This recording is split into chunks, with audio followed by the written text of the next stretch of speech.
Bismillahirrahmanirrahim. Alhamdulillahilladzi arsala rasulahu bil huda wa dinil haqq liyudhhirahu 'ala ad-din kullihi wa kafa billahi shahida. Asyhadu an la ilaha illallah wahdahu la syarika lah wa asyhadu anna Muhammadan 'abduhu wa rasuluhu la nabiyya wa rasula ba'dah. Allahumma shalli wa sallim 'ala sayyidina Muhammadin wa 'ala alihi wa sahbihi wa man tabi'ahum ila yaumiddin, amma ba'du.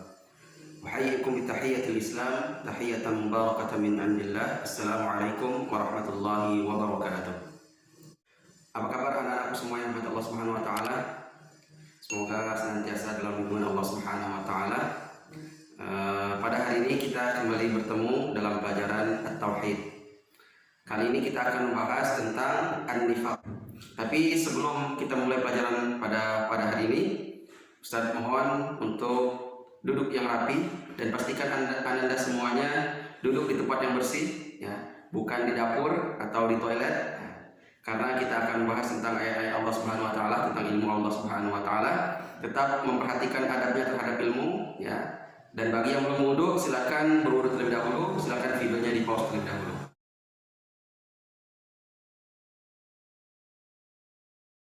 Baik. Anak-anakku yang dirahmati Allah Subhanahu wa taala, pembelajaran kita pagi hari ini tentang An-Nifaq, ya. Apa itu An-Nifaq? Kalau sebelumnya kita belajar tentang asyirku. Asyirku itu artinya syirik. Syirik itu nama perbuatan kalau pelakunya adalah al-musyrik. Begitupun kita sudah belajar tentang al-kufru. Al-kufru itu nama perbuatan, pelakunya adalah al-kafir. Nah, begitupun An-Nifaq. An-Nifaq itu adalah nama perbuatan, nama perilaku. Sedangkan pelakunya, orang yang melakukan kenifakan itu namanya al-munafiqun. Pengertian An-Nifaq secara bahasa berasal dari kata nafaqa yunafiqu nifaqan wa munafaqatan. Dia itu berasal dari kata an-nafaq. Apa itu an-nafaq? An-nafaq itu tempat keluarnya atau tempat masuk dan keluarnya binatang sejenis tikus di padang pasir. Jadi binatang sejenis tikus ini biasanya dia masuk di satu pintu, ya, di satu lubang dan keluar di lubang yang lainnya. Boleh dibilang namanya terowongan, karena masuk di satu lubang yang lain, keluarnya di lubang yang lain. Jadi kenapa An-Nifaq dikatakan? Karena dia memiliki dua pintu, dua wajah, ya. Di sana dia berkata A, di tempat lain dia berkata B. Itu secara bahasa. Secara istilah, izharul Islam wal khair, menampakkan Islam dan kebaikan, wa ibtanul kufri wasyarri, tapi dia menyembunyikan kekafiran atau kekufuran dan keburukan. Siksaan orang munafik menurut Allah Subhanahu wa taala sebagaimana dalam surat An-Nisa ayat 145, ya, lebih buruk daripada orang kafir, ya. Apa kata Allah Subhanahu wa taala? Innal munafiqina fid darkil asfali minan nar. Jadi banyak sekali gambaran-gambaran dalam Al-Qur'an yang Allah abadikan tentang sifat-sifat orang munafik. Macam-macam An-Nifaq ada dua. Pertama, An-Nifaq i'tiqadi atau An-Nifaqul akbar, ya, nifaq yang sangat besar. Yang kedua, An-Nifaqul amali, ya, nifaq yang kecil. Nifaq yang hanya dilakukan secara amal. Tapi secara i'tiqadi, yaitu keyakinan, mereka tetap beriman kepada Allah Subhanahu wa taala. Kita sebagai orang beriman harus senantiasa berhati-hati dari sifat ini. Karena seluruh sahabat Rasulullah SAW di Madinah senantiasa mereka sangat khawatir, takut mereka terjangkit penyakit yang namanya penyakit nifaq. An-nifaq al-asghar, nifaq dalam hal perbuatan. Contohnya, idza hadatsa kadzaba. Kalau mereka berbicara itu suka bohong. Wa idza tumina khana, kalau diberikan kepercayaan mereka berkhianat. Wa idza ahada nakau, kalau mereka bikin janji mereka tidak menepatinya.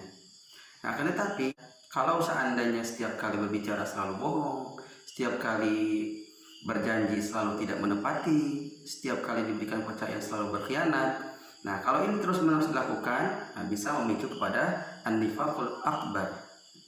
Makanya kita harus senantiasa menghindari sifat-sifat tersebut.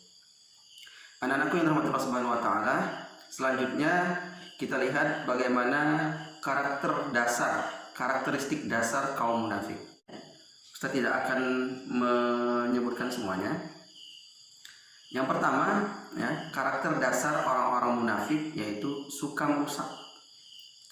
Contoh, di dalam Al-Quran Allah Subhanahu wa Ta'ala berfirman, surat Al-Baqarah ayat 11 sampai 12. Wa idza qila lahum la tufsidu fil ard qalu innama nahnu muslihun ala innahum humul mufsiduna walakin la yash'urun.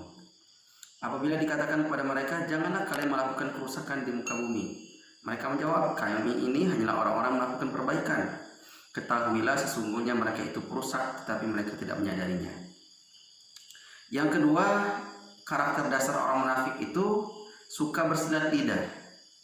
Sebagaimana Allah Subhanahu wa Ta'ala berfirman dalam surat Al-Baqarah juga ayat 13, wa idza qila lahum aminu kama amanan nas qalu anu'minu kama amanas sufaha ala innahum humus sufaha walakin la ya'lamun. Dan jika dikatakan kepada mereka, berimanlah kalian sebagaimana orang-orang beriman, mereka menjawab, apakah kami mesti beriman seperti orang-orang bodoh itu beriman? Ketahuilah sesungguhnya mereka itu yang bodoh, tapi mereka tidak mengetahui. Yang ketiga, mereka itu memiliki muka yang dua. Maksudnya apa? Mereka itu antara hati dan ucapan tidak sama. Allah Subhanahu wa Ta'ala berfirman, ya, dalam surah Al-Baqarah juga ayat 14, wa idza laqul ladina amanu qalu amanna wa idza khalu ila syayatinihim qalu inna ma'akum innama nahnu mustahzi'un. Jadi ketika mereka bersama orang-orang beriman, mereka mengatakan kami beriman. Wa idza khalu ila syayatinihim, kalau mereka sudah bersama golongan mereka, syaitan-syaitan mereka, gitu kan. Qalu inna ma'akum innama nahnu mustahzi'un. Sesungguhnya kami bersama kalian, sesungguhnya kami hanya memperolok-olok semata. Jadi mereka itu beriman kepada Allah itu hanya untuk memperolok-olok saja. Nah, nanti perolok-olokan mereka itu akan dibalas oleh Allah Subhanahu wa Ta'ala. Yang keempat, ya, karakter dasar mereka orang munafik itu adalah menghalangi kaum muslimin menjalankan perintah Allah dan Rasulnya. Di surat An-Nisa ayat 61 Allah Subhanahu wa Ta'ala berfirman, wa idza qila lahum ta'alu ila ma anzalallah wa ila ar-rasul ra'aital munafiqina yasudduna 'anka sududa. Apabila dikatakan kepada mereka, marilah kamu tunduk kepada peraturan hukum yang Allah telah turunkan dan kepada hukum Rasul, niscaya kamu lihat orang-orang munafik menghalangi manusia dengan sekuatnya. Yang kelima, ya, orang munafik itu karakter dasarnya lebih suka berkumpul dengan orang kafir dan mengolok-olok kaum muslimin. Ya. Ada di surat An-Nisa ayat 140.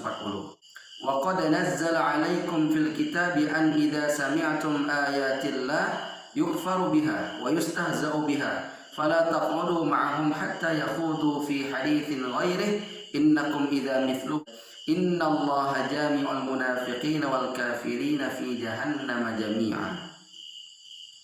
Dan sungguh Allah telah menurunkan kekuatan kepada kamu di dalam Al-Quran, bahwa apabila kamu mendengar ayat-ayat Allah diingkari dan diperolok-olokkan oleh orang-orang kafir, maka janganlah kamu duduk bersama mereka sehingga mereka memasuki pembicaraan yang lain.